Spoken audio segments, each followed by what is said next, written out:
ઓ ચિરાગ, હા બોલ ભાઈ. કાલ તારો બર્થડે હે ને ભાઈ? હા ભાઈ. આ તો નીચે આવ, તારા હાટુ ગિફ્ટ લઈ આવ્યો હોઉં. ખમ આવું. छोटा सा मेरा जहां है। હાલ ભાઈ, હવે તારી આંખું બંધ કરી દે ને હાથ આગળ કર, તારા હાટુ હું ગિફ્ટ લઈને આવ્યો હોઉં. આંખું ખોલ્યા વગર કહી દે આ શેનું બોક્સ છે ને આમાં શું હોય છે? આ બોક્સ નાનો છોકરો ઓડે એને ખબર પડી જાય કે આઈફોન નું બોક્સ છે, પણ આ બુદ્ધિ વગરને કોણ સમજાવે? હા ભાઈ, બૂટ નું બોક્સ નાની અંદર બૂટ છે. ના ના ભાઈ, બૂટ નથી. તો શું હોય છે આ? હા, ઘડિયાળ નું બોક્સ છે. મારા હાટોમાં ઘડિયાળ છે. ના ના ભાઈ, ઘડિયાળ નથી. હવે આંખું ખોલીને જો એમાં શું છે. હા ભાઈ, જોઈ લઉં. ઓહો, iPhone 15 pro max.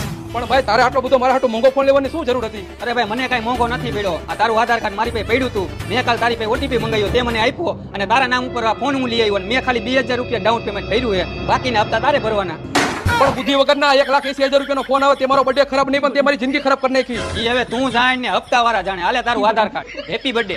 A thank you મારા કાળજાના કટકા.